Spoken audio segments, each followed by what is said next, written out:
For your cheapest and most reliable place to buy your FC24 coins, check out mmoexp.com. Link is down in the description below. Use the code WOLF at the checkout for 5% off your order. The 5-3-2 YouTube, a very meta and broken formation that you can use as an ultra defensive custom tactic and also an attacking custom tactics. But first, drop this video a like for me.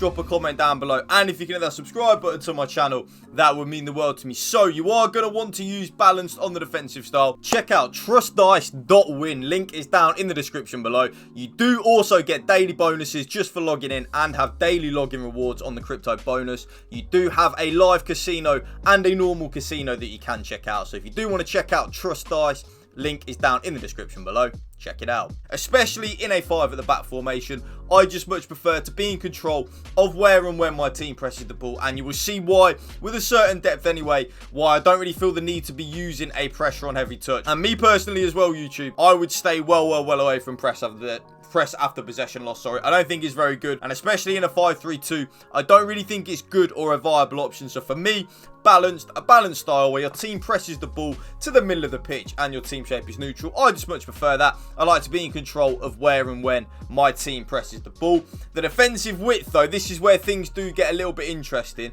You are going to want to go quite narrow in the 5-3-2. Now, if any of you don't know why, there was a certain big patch that dropped about 6-7 weeks ago, and it kind of tried to nerf the 5 at the back formations in terms of where the left wing back are and the right wing back are in general. So because of that, you are going to want to go quite narrow. So I've gone all the way down to 44 on the defensive width. This basically just means that my left wing back and my right wing back are in better positions when we are defending, meaning that we are harder to break down and we do concede less goals. It's definitely something you need to use when you are using a 5 at the back formation. You do need to go quite narrow with it, YouTube, believe you me. I'm not making it up. You really do. Now, the defensive width, yes. Defensive depth, sorry, should I say. Yes, it is back. If any of you have watched any of my more recent videos, you will know exactly what I'm talking about. Now, what I'm talking about, by the way, YouTube, is a certain depth was made really popular at the start of FC24, and that defensive depth is now back. It was meant to have been patched on a big patch which did drop 6 or 7 weeks ago, but over the last 2 weeks, I don't know whether there's been a soft patch on the game or something like that, which means the 71 depth, yes, the 71 depth is back, usable and a viable option. Now, if any of you don't know what the 71 depth does, this just means when we lose the ball, our team will automatically press and automatically offside trap up the pitch. Very key and very OP and broken. And another reason as well why it is so OP and broken is because your team will not actually drain their stamina when they're using it. If you were to use a pressure on heavy touch, or even in particular a press after possession loss, by half time you would have noticed a massive drop in your team's stamina. But when you are using the 71 depth, even though it is a pressure tactic, you will notice that your stamina doesn't really drain with it. It's very broken, so definitely use it. But if you're not interested in the 71 depth, me personally, YouTube, I would play 60 on the defensive depth in the 3-5-2. The reason being is we are playing a 5 at the back formation, so we can afford to be quite aggressive with our defensive depth. But of course, for me, it is of course the 71. The build-up play is of course going to be balanced. One thing I will say though, and I have been saying this in a lot more of my recent videos, long ball is good. So if you are looking for something a little bit different, give long ball a try. You will be shocked at how OP it is. But for me, I just much prefer balance, and that brings us nicely into the chance creation. Of course, is going to be direct passing. I actually don't like anything else other than direct passing on the chance creation. I don't like forward runs. I feel like your team just runs away from you too much. I don't like possession at all. I just feel like your team never really makes a penetrating run. Balanced is okay, but again, I kind of like the direct passing because at least then your team is making them runs in behind.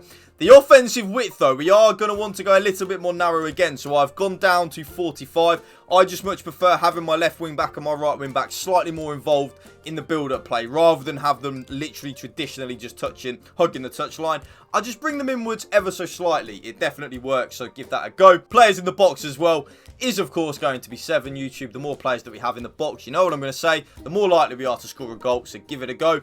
2 corners and 2 free kicks like so. Custom tactics done. Let's get into the player instructions. Now, the 2 strikers, you probably know already what both of them are going to be on, but there is a little bit of an opinion that I can give if you don't like having both the strikers on the exact same thing. So me personally, I of course have both of my strikers on stay central and getting behind. That is of course both my left striker and my right striker on exactly the same thing. But if you don't like having both of your strikers on getting behind, I think stay central is a must for both strikers, by the way, so definitely leave that on. But if you don't like having both of your strikers making them runs in behind, have the more slower striker that you've got. So for me on my RTG, it would be Neymar. Leave that striker on mixed attack. Very, very, very good. Just means that as your left-sided striker is making the running behind, the right-sided striker sometimes will, but sometimes will also come to feet. It's very nice, but I just much prefer YouTube having both of my strikers on stay central and getting behind. I think it's so needed, especially in a formation like the 5-3-2 where it's elite defensively, but we need to get it elite going forward, and having both the strikers making them runs in behind helps out tenfold. I then play with my right central midfielder as the more attack-minded central midfielder out the two. So you could definitely use an attacker in this position. You see that on my RTG, I am using Eto in that position. This right central midfield player for you will get a lot of goals and a lot of assists, believe you me. So get forward, get into the box for cross and cover centre. Just means that my Samuel Eto will get forward, and because he's also getting into the box for cross, will help out a lot in the attacking third of the game.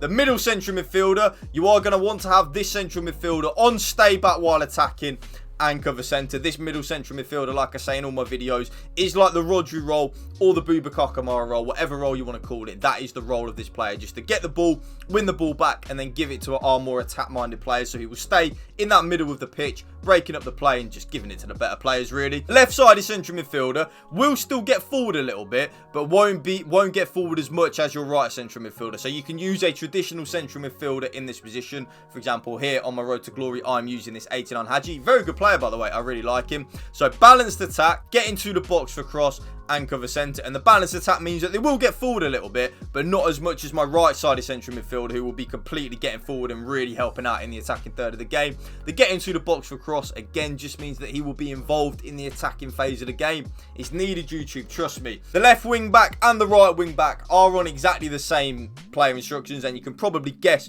what they're going to be on in the 5-3-2, and that is join the attack and overlap. So both my left wing back and my right wing back, I want them to make penetrating runs, not penetrating runs in behind as such, but I want them to really provide us the width in this formation. We've got both our strikers staying in the central areas of the pitch. We've got the midfielders covering the centre areas of the pitch as well. So we need our left wing back and our right wing back for us to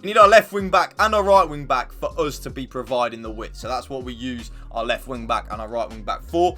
All three of my centre backs completely default settings, YouTube. So stay back while attacking, normal interceptions, and stick to position, and that is all three of the centre backs as well. And then last but not least, my goalkeeper is of course on comes for crosses and sweeper keeper. And that right there is my brand new updated post-patch 5-3-2 custom tactics for YouTube.